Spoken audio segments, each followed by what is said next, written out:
আর আজকে বিকেলবেলা হইলে আমার পাস্তা খেতে মন চাচ্ছিল ঘুম থেকে উঠেই, তো ভাবলাম আজকে আমি পাস্তা বানাবো আর তোমাদেরকে শেয়ার করব।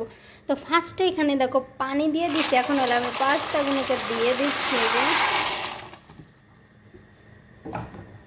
তো এখন হলে সুন্দর করে মানে জাল দিয়ে নেব, পাস্তাটা নরম করতে হবে, একটু সময় লাগবে। তো এখন হলো পাস্তার জন্য যত যা লাগবে আমি কেটে নেব এটা হইতে হইতে। এদিকে ওই যে হলো পেঁয়াজ, তারপরে টমেটো নিছি, ক্যাপসিকাম নিছি, এগুলো কাটবো আমি এখন।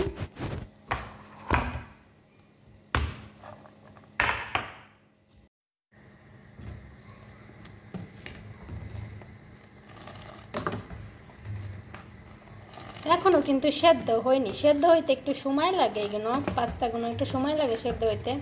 আর আজকে হলো আমি এক রকমের পাস্তা দিছি, মিক্স করে দিইনি।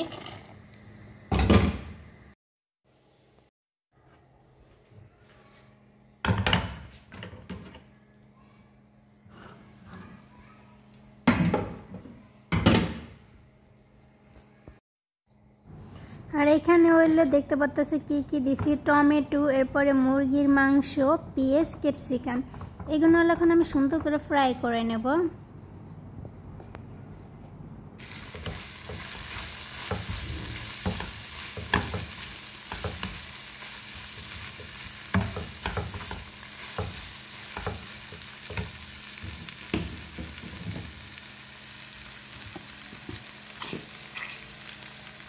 তো এখানে মশলা দেওয়ার পরে আমি হলো যে সস দিয়ে দিতেছি, টমেটোর যে সসটা থাকে, তো ওইটা টমেটোর সস দিয়ে দিলাম। আর পরে আমি হলো আর একটা চিজ অ্যাড করব। তো এখন কিন্তু দেখতে পাচ্ছ চিজটা দেওয়ার পরে কীরকম হয়ে গেছে। তো এখন কিন্তু আমার মানে মশলাটা কিন্তু রেডি হয়ে গেছে, এখন হলো মিক্স করার পালা। তো এই যে দেখো মানে এটা খেতে এতটা মজা হয়েছিল, তোমরা অবশ্যই ট্রাই করে দেখবা যাদের পাস্তা অনেক ভালো লাগে।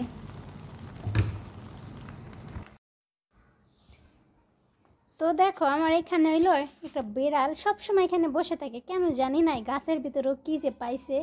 দেখো এইখানে গাছের ভিতরে বসে আছে, সবসময় এখানে থাকে, যখন রোদ হয় তখন থাকে না, আর এনি টাইম এসে এখানে ঘুমায়, মানে খাবেও এখানে। দেখো ওকে আমি খাইতে দিয়েও এখানে ড্রাই হয়ে গেছে খাবার জন্য, তারপরে সে না এখান থেকে যাবে না, এখানেই শুয়ে থাকে, কেন জানি না, ওর এখানটা এতটা ভালো লাগে যে এখান থেকে সে সরবেই না।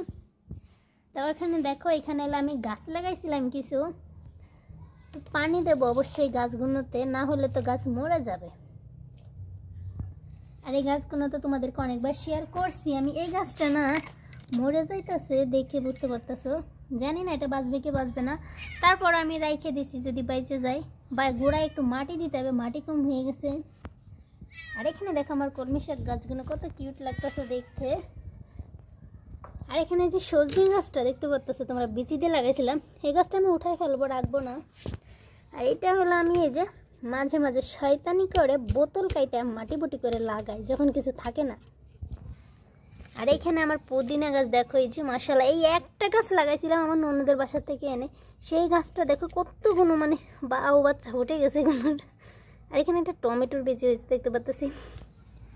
আর এখানে এখন আমি কিছু লাগাইনি, আর বিশেষ করে চলো তোমাদের কাছে অনেক শখের একটা গাছ তোমাদেরকে শেয়ার করি।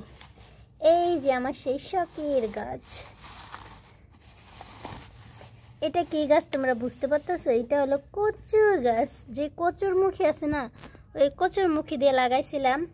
তো এইখানে একটা দেখতে পারতেছো এই যে হয়েছে, আর এইখানে একটা আছে, আর একটা আছে ভিতরে।